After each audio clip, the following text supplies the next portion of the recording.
قرآن مجید میں اللہ تعالیٰ نے ایمان والوں کے بارے میں یہ بات بیان فرمائی ہے کہ ان کا نبی کریم صلی اللہ علیہ وآلہ وسلم سے تعلق، لگاؤ، پیار، قربت، محبت اتنی ہے کہ آپ ایمان والوں کے ہاں ان کی جان سے بھی زیادہ مقام اور حیثیت رکھتے ہیں۔ آپ کے لیے انہیں اپنی جان کی پرواہ نہیں ہے، ایک طرف ان کی جان کا معاملہ ہو اور دوسری طرف آپ کی ذات کا معاملہ ہو تو وہ اپنی جان کی بجائے آپ کی ذات کو حیثیت دیں گے اور اپنی جانیں آپ کی ناموس اور آپ کی مبارک ذات پہ نچھاور کر دیں گے۔ ٹھیک ہے، یہ ایمان والوں کا نبی کریم صلی اللہ علیہ وآلہ وسلم سے تعلق ہے۔ یقینی بات ہے جب کسی ہستی اور ذات سے اتنا لگاؤ اور اتنا قریبی تعلق ہو کہ انسان اپنی جان سے بڑھ کے اس کو پیارا اور عزیز مانتا ہو، اس کے مقابلے میں ہر چیز اس کے سامنے کمتر اور ہیچ ہو، تو پھر کیسے ممکن ہے کہ وہ ذات اور ہستی جب اس سے بچھڑ جائے، جدا ہو جائے، اسے مفارقت دے جائے تو وہ اس کے جانے کے بعد بھی خوشی کے لمحات انجوائے کرے، وہ خوشیوں سے لطف اندوز ہو؟ ممکن نہیں ہو سکتا۔ یقیناً اس ہستی اور ذات کے ملنے کا اسے احساس تو ہے کہ مجھے اس ذات سے آشنائی ہوئی، مجھے ان کی رفاقت میسر آئی، نصیب ہوئی، یہ میرے نصیب کی بات ہے۔ یہ خوشی اپنی جگہ پہ ہوتی ہے، لیکن ان کے ساتھ جو وقت اور لمحات گزرے ہوتے ہیں، جب وہ ذات اور ہستی جدائی دیتی ہے، الگ ہوتی ہے، چھوڑ جاتی ہے، تو جدائی کا غم کبھی بھول نہیں پاتا، جدائی کا صدمہ ہمیشہ غالب رہتا ہے، وہ خوشی کے اوپر چھا جاتا ہے۔ صحابہ کرام رضی اللہ عنہم کو ہم دیکھتے ہیں کہ نبی کریم صلی اللہ علیہ وآلہ وسلم کے ساتھ ان کا جو مثالی تعلق رہا اور آپ نے جس قدر ان کو پیار دیا، محبت دی، ایسی مثال دنیا کے اندر ہمیں تلاش کرنے سے نہیں ملتی۔ آپ کے صحابہ میں وہ بھی تھے جن کا فیملی بیک گراؤنڈ نہیں تھا، عزیز و اقارب نہیں تھے، لیکن جب آپ نے ان کو اپنا بنایا تو ایسا بنایا کہ وہ اپنوں کو بھول گئے اور ان کے اپنے ڈھونڈتے ڈھونڈتے جب ملے بھی تو وہ ان کے ساتھ جانے کے لیے آمادہ اور تیار نہیں ہوئے۔ سیدنا زید بن حارثہ رضی اللہ عنہ جو بچپن میں کڈنیپ ہوئے، یرغمال بنا لیے گئے، جوانی میں ان کے والد کو پتہ چلا کہ ان کا بیٹا مکہ میں محمد الرسول اللہ صلی اللہ علیہ وآلہ وسلم کے پاس ہیں، وہ اپنے بھائی کو لے کر کے، حضرت زید کے چچا کو لے کر کے نبی کریم صلی اللہ علیہ وآلہ وسلم کی خدمت میں حاضر ہوئے۔ ان دونوں بھائیوں کی، باپ اور چچا کی توقع یہ تھی کہ جیسے ہی زید کو پتہ چلے گا کہ اس کا باپ اور چچا اسے لینے کے لیے آئے ہیں، اس کی خوشی کی انتہا نہیں ہوگی، وہ ہمارے ساتھ چلنے میں لمحہ بھی دیر نہیں کریں گے۔ لیکن ان کے لیے یہ بات تعجب کا باعث تھی کہ جب انہوں نے نبی کریم صلی اللہ علیہ وآلہ وسلم کے سامنے یہ درخواست رکھی کہ زید کو ہمارے ساتھ بھیج دیجیے، تو نبی کریم صلی اللہ علیہ وآلہ وسلم نے ان کی درخواست کو قبول فرمایا۔ فرمایا زید بیٹھا ہے، فیصلہ اس نے کرنا ہے، اگر وہ تمہارے ساتھ جانا چاہے مجھے کوئی اعتراض نہیں ہے۔ اب یہ دونوں بھائیوں کی سوچ یہی ہے کہ ابھی ہم زید کو کہیں گے تو وہ بے قرار ہوگا اپنی ماں سے ملنے کے لیے، ہمارے ساتھ چلنے کے لیے، لیکن ان کی حیرانی کی بھی انتہا نہ رہی جب زید نے انہیں صاف جواب دے دیا کہ میں نبی کریم صلی اللہ علیہ وآلہ وسلم کو چھوڑ کے تمہارے ساتھ نہیں جا سکتا۔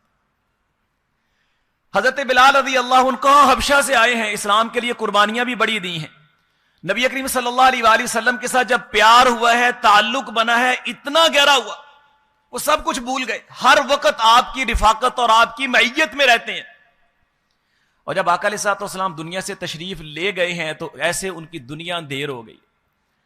اب مسجد نبوی ان کو مسجد نبوی نہیں لگتی ہے، ان کا دل نہیں لگتا ہے، بے قراری اپنی عروج کے اوپر ہے، یہاں تک کہ صدیق اکبر رضی اللہ عنہ سے اجازت لے کر کے اب وہ مدینہ سے رخصت ہونا چاہتے ہیں۔ ابو بکر صدیق رضی اللہ عنہ نے ان کی حالت دے کر کے ان کو اجازت دے دی، وہ کہتے ہیں مدینہ میں میرا دل ہی نہیں لگتا، میں مسجد نبوی میں ہوتا ہوں، میں دائیں بائیں دیکھتا ہوں، میری بے قراری انتہا کو پہنچ جاتی ہے، اب میرے لیے ایسے جیسے مدینہ نعوذ باللہ اجڑ چکا ہے، یہاں میرا دل نہیں لگتا، ہر وقت میں بے قراری کے عالم میں۔ اور واقعتاً بعض لوگ ایسے ہوتے ہیں کہ ان کی وجہ سے رونق ہوتی ہے، محفل کے اندر گرمی ہوتی ہے، وہ جیسے وہ جاتے ہیں پھر پوری محفل کو، پورے شہر اور علاقے کو ویران کر جاتے، کہتے ہیں وہ بچھڑا اس ادا سے کہ رت ہی بدل گئی۔ ایک شخص پورے شہر کو ویران کر گیا. اور پنجابی کی ایک شاعر نے بڑی خوبصورت بات کہی ہے کہ باغاں دے وچ بلبل بولے تے نال بولن گلزاراں, باغاں دے وچ بلبل بولے تے نال بولن گلزاراں, تے وسدے شہر اجڑے دسیمن باج پیارے یاراں. تو پیارے یار چلے جائیں وسدے شہر اجڑ جاتے ہیں. ٹھیک ہے, تو اصلاح بلال رضی اللہ عنہ کے لیے ایسے تھا جیسے مدینہ اب اجڑ گیا ہے, اب ان کا دل نہیں لگتا ہے. وہ حضرت ابو بکر صدیق رضی اللہ عنہ سے اجازت لے کر کے شام چلے گئے. کئی سال گزر گئے, حضرت عمر فاروق رضی اللہ عنہ کا دور آیا. حضرت عمر فاروق رضی اللہ عنہ شام گئے, جابیہ کے مقام پر حضرت بلال سے ملاقات ہو گئی, اور صحابہ بھی ہیں. اب صحابہ نے جب حضرت بلال کو دیکھا ان کی خوشی کی انتہا نہ رہی.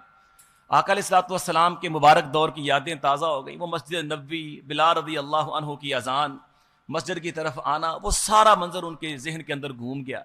حضرت عمر سے درخواست کی امیر المومنین بلال سے کہیں اللہ کے رسول کے دور والی اذان ہی سنا دیں. امیر المومنین کا حکم تھا, بلال رضی اللہ عنہ انکار نہ کر سکے. لیکن جیسے ہی وہ اذان کہی حضرت بلال کے ضبط کا بندھن بھی ٹوٹ گیا, اور اذان کہنے کے بعد اتنا روئے. صحابی بیان کرتے فلم یورا یومن اکثر باقین من یومئذ ذکرا منہم النبی صلی اللہ علیہ وسلم. ہم نے حضرت بلال کو اس سے پہلے اور اس کے بعد اتنا روتے ہوئے نہیں دیکھا کہ اللہ کے رسول کا تذکرہ ہوا ہو, آپ کی یاد آئی ہو, اور پھر وہ اس قدر روئے ہو.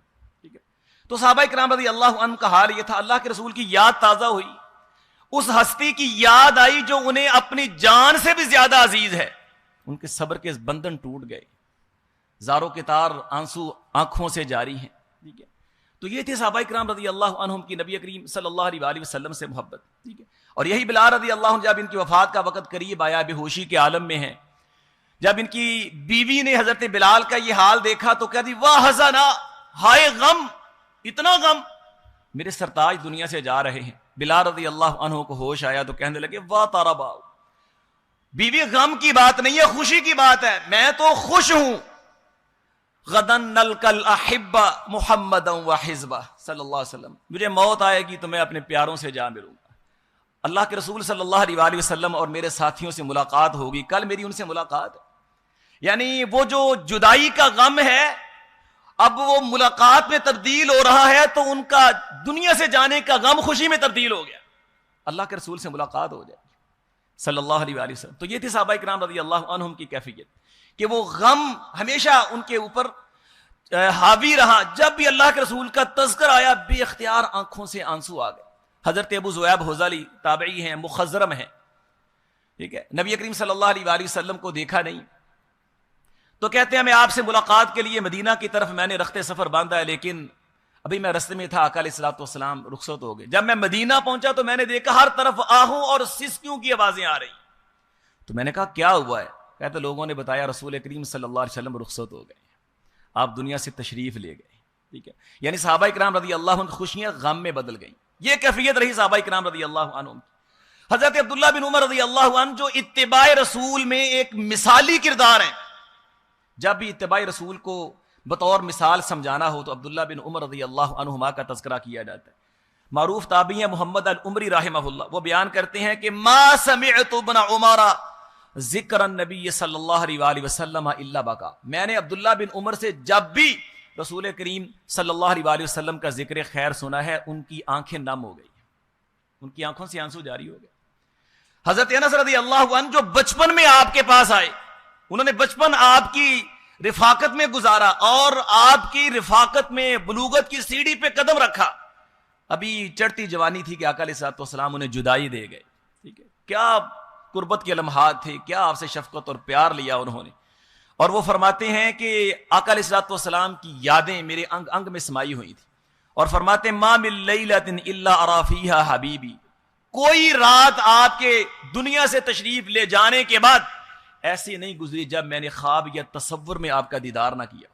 یہ بات بیان کرتے ہی ثم یبکی, ان کے ضبط کے بندھن ٹوٹ گئے, وہ رونے لگ گئے. تو حضرات یہ چند مثالیں آپ کے سامنے پیش کرنے کا مقصد یہ تھا کہ صحابہ کرام رضی اللہ عنہم کا اللہ کے رسول سے تعلق یہ تھا, اللہ نے انہیں ہمارے لیے معیار بنایا ہے. تو وہ آپ کو یاد کر کے رویا کرتے تھے, ان کی آنکھیں نم ہو جاتی تھی, ان کے اوپر پریشانی کے بادل چھا جایا کرتے تھے. اس طرح وہ آپ کا ذکر خیر کیا کرتے تھے, آپ کی یادیں تازہ کیا کرتے, آج بھی لوگ محبت رسول کا، عشق رسول کا دعویٰ کرتے ہیں، لیکن یہ والا انداز مجھے کہیں نہیں ملا۔ محبت کے نام پہ طوفان بدتمیزی تو دیکھنے کو ملتا ہے، محفلیں اور عجیب طرح کی محافل وہ تو دیکھنے کو ملتی ہیں، لیکن یہ والا صحابہ والا انداز مجھے کسی مولوی کے ہاں، کسی پیر کے ہاں، کسی خانقاہ کے اندر، کسی مدرسے کے اندر مجھے نہیں نظر آیا۔ ٹھیک ہے، میں کہتا ہوں یہ تھے صحابہ کرام رضی اللہ عنہم جو اللہ کے رسول سے سچی محبت کرنے والے تھے۔ وہ تو آپ کے بعد آپ کو یاد کر کے روتے ہیں، آنکھیں ان کی نم ہوتی ہیں، غمزدہ ہوتے ہیں، پریشان ہوتے ہیں۔ اللہ کے رسول کی محبت میرے خیال میں ان سے زیادہ کسی کو نہیں تھی۔ اگر انہوں نے آپ کا تذکرہ ایسے کیا ہے تو ان کی سنت پہ عمل کرتے ہوئے کبھی ہمیں بھی اللہ کے رسول صلی اللہ علیہ وآلہ وسلم کے ساتھ ایسے لگاؤ کا اظہار کرنا چاہیے۔ ٹھیک ہے، اللہ اکبر۔ تو یہ ایک مثال آپ کے سامنے رکھنا مخصوص ہے، اس سے ہم اندازہ کر سکتے ہیں کہ سچی محبت کیا ہے اور روایتی محبت کیا ہے۔ اللہ تعالی ہمیں اللہ کے رسول صلی اللہ علیہ وآلہ وسلم سے سچی اور صحابہ والی محبت کرنے کی توفیق عطا فرمائے۔ وما علیہ الا البلاغ۔